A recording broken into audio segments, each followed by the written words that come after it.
इस समय जो हीट वेव प्रिवेल कर रही है वो ईस्ट इंडिया में है और हमारा अनुमान यह है कि आने वाले 4-5 दिनों में वहां कुछ न कुछ राज्यों में हीट वेव चलता रहेगा। और चलिए अब स्पेसिफिकली बात करते हैं वेस्ट बंगाल की। वेस्ट बंगाल में आज के लिए हमने रेड अलर्ट दे रखा है। उसका कारण क्या है कि वहां heat wave to severe heat wave prevail कर रहा है।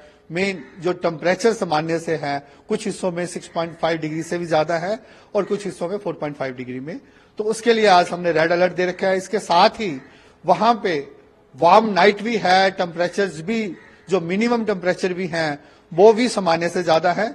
इसके लिए आज हमने वहां रेड अलर्ट दे रखा है और कल से हमारा अनुमान है कि वहां टेम्परेचर में थोड़ी गिरावट आ सकती है और उसके बाद आने वाले 4 दिनों के लिए ऑरेंज अलर्ट दे रखा है।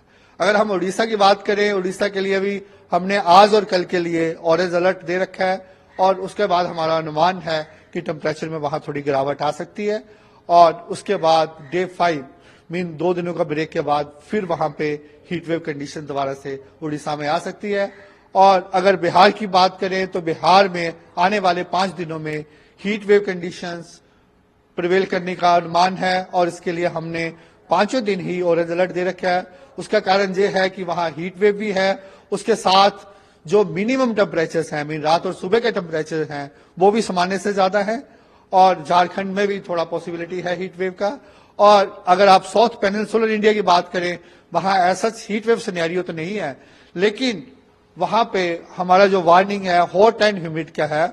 मीन मैक्सिमम टेम्परेचर सामान्य से ज्यादा है, उसके साथ जो ह्यूमिडिटी है वो भी हायर साइड है, नॉर्मल से ज्यादा है, जिसके कारण लोग वहां डिस्कंफर्ट फील कर सकते हैं। इसके लिए स्पेसिफिकली केरला, तमिलनाडु, कोस्टल आंध्र प्रदेश के लिए आने वाले 4-5 दिनों के लिए हमने वहां पे हॉट एंड ह्यूमिड का वार्निंग येलो अलर्ट में वार्निंग दे रखा है। अगर आप नॉर्थ वेस्ट इंडिया की बात करें तो जहां पे continuous thunderstorm activity, western disturbance के कारण प्रभाव से टेम्परेचर बहुत ज्यादा नहीं है, अभी 40 भी बड़ी मुश्किल से 1-2 स्टेशन ही हैं और मैक्सिमम टेम्परेचर 40 से नीचे है। और हमारा अनुमान यह है कि अभी जैसे थोड़ा धूप निकलेगी वहां पे टेम्परेचर स्लोली 2 से 3 डिग्री बढ़ सकते हैं।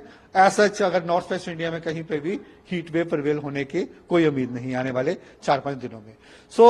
अगर आप मोस्ट जो जोन जो है जिसके लिए हमने अलर्ट दे रखा है वो इस समय ईस्ट इंडिया है हीट वेव के लिए स्पेसिफिकली। अगर हम अभी रेनफॉल एक्टिविटी की बात करें तो rainfall activity continue north eastern state में चल रही है। उसके लिए हमारा अनुमान है कि अरुणाचल में आने वाले 5 दिनों में हैवी रेनफॉल रहेगा। असम, मेघालय में भी लाइट टू मॉडरेट रेनफॉल रहने की उम्मीद है, वहां आने वाले 2 दिनों में हैवी रेनफॉल एक्टिविटी हो सकती है।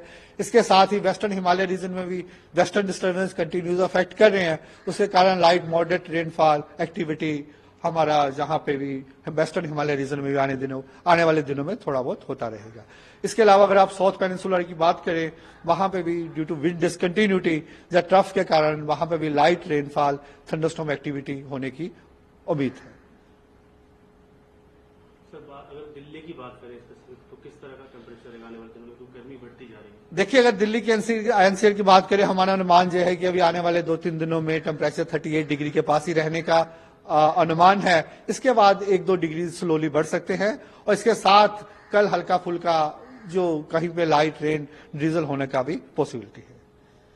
तो सर कंपेयर करें लास्ट ईयर में जो टेम्परेचर था हाईएस्ट 42.9 किया था, तो इस बार कितनी उम्मीदें जाने की? देखिए, अभी जैसे हम वॉच कर रहे हैं इस समय, अगर आप ईस्ट इंडिया की बात करें तो टेम्परेचर अभी 45 डिग्री 1-2 स्टेशन पे पहुंचा है, तो that we can not call specifically कि जैसे जैसे आगे हम बढ़ेंगे बताएंगे ही, लेकिन अभी आने वाले 4-5 दिनों की बात करें तो स्पेसिफिकली जो टेम्परेचर्स हैं वो 45 डिग्री ईस्ट इंडिया में पहुंच सकते हैं। नॉर्थ वेस्ट इंडिया में तो मैक्सिमम 40 के पास या 41 डिग्री 42 डिग्री से ज्यादा रहने की कोई उम्मीद नहीं।